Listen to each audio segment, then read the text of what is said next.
राधे राधे दोस्तों, स्वागत है आप सभी का आज की वीडियो में।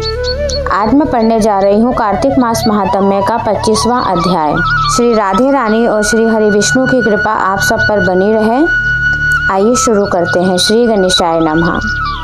धर्मदत्त ने कहा, तीर्थ व्रत और दान आदि करने से पाप नष्ट हो जाते हैं, परंतु प्रेत योनि में रहने वाले को ये अधिकार बिल्कुल नहीं है। परंतु तुम्हारे दुख को देखकर मेरा मन अत्यंत दुखी हो गया है। दुख से तुम्हारा उद्धार किए बिना अब मुझे संतोष नहीं होगा। तुम्हारा पाप बड़ा भारी है, क्योंकि ये तीनों योनियां अत्यंत पाप से ही होती हैं और यह अत्यंत निंदित है। थोड़े पुण्य से भी नष्ट की जा सकती है। इस कारण मैं तुम्हें वरदान देता हूँ कि आज तक मैंने जो भी कार्तिक व्रत किया है उसका आधा पुण्य मैं तुम्हें देता हूँ, क्योंकि यज्ञ, दान, तीर्थ ये सब निश्चय ही कार्तिक व्रत के पुण्य के समान नहीं हैं। श्री नारद जी बोले, धर्मदत्त ये कहकर उसको ओम नमो भगवते वासुदेवाय यह 12 मंत्र सुनाता हुआ तुलसी के जल से अभिषेक कर ही रहा था कि इतने में वह प्रेत योनि से छूटकर प्रज्वलित अग्निशिखा के समान दिव्य रूप धारण कर लक्ष्मी के समान सुंदर हो गई।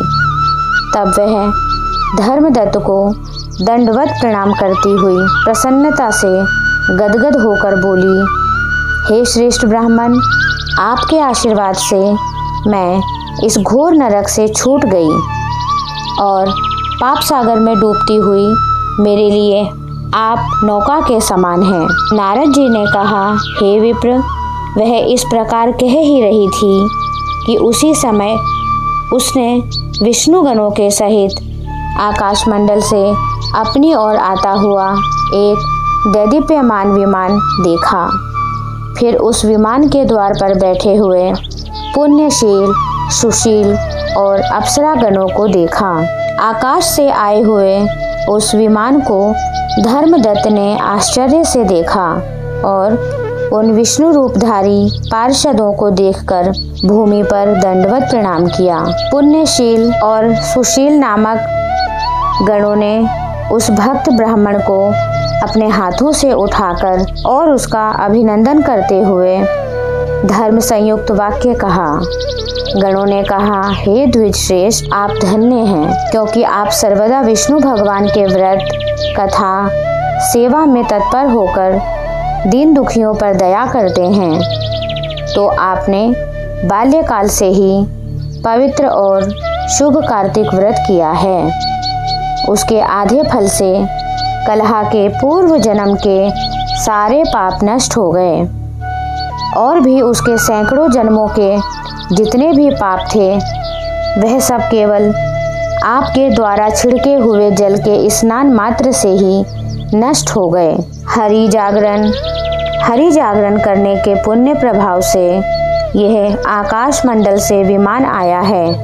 हे साधो, हम लोग इसे अनेक भांति के भोगों से युक्त बैकुंठ में ले जा रहे हैं।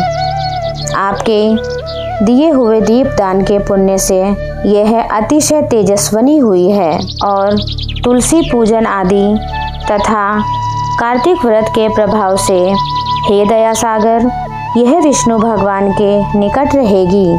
तुम भी इस प्रकार के अनंतर दोनों स्त्रियों के साथ बैकुंठ लोक में विष्णु देव के समीप सायुज्य मुक्ति प्राप्त करोगे। हे धर्मदत्त, वे जन धन्य तथा कृतकृत्य हैं, उन्हीं का जन्म फलीभूत होता है जिन प्राणियों ने तुम्हारे सदृश विष्णु भगवान की आराधना भक्ति पूर्वक की है, क्योंकि विधिवत आराधित विष्णु भगवान प्राणियों को क्या नहीं देते, सब कुछ दे सकते हैं। जिन्होंने प्राचीन काल में उत्तानपाद के बेटे को ध्रुव स्थान में पहुंचाया, जिनके स्मरण मात्र से प्राणियों की सद्गति होती है, प्राचीन काल में जिन विष्णु भगवान के नाम का स्मरण करने से ही ग्राह में पकड़ा हुआ हाथी हस्ती योनि से मुक्त होकर जय नाम से उनका पार्षद बना।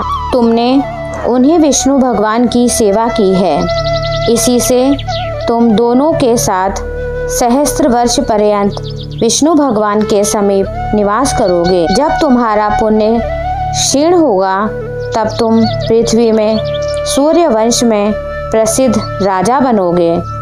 दोनों स्त्रियों के साथ तुम दशरथ के नाम से प्रसिद्ध राजा होगे तथा यह स्त्री तुम्हारे आधे पुण्य का भागीदार होने से तुम्हारी तीसरी भार्या बनेगी।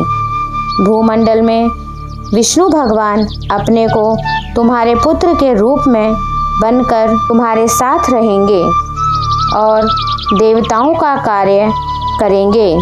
विष्णु भगवान को प्रसन्न करने वाले तुम्हारे कार्तिक व्रत से अधिक महत्वपूर्ण यज्ञ, दान, तीर्थ आदि कोई भी नहीं है। हे द्विजवर, तुम धन्य हो, क्योंकि तुमने जगत गुरु विष्णु भगवान को प्रसन्न करने के लिए कार्तिक का व्रत किया है, जिसके आधे पुण्य की फल भागिनी इस कलहा को हम विष्णु लोक में ले जाते हैं। 25वां अध्याय संपूर्ण। यदि आपको ये वीडियो अच्छी लगी है तो वीडियो को लाइक कीजिए, चैनल पर नए हैं तो सब्सक्राइब कीजिए। मिलते हैं अगली वीडियो में। राधे राधे।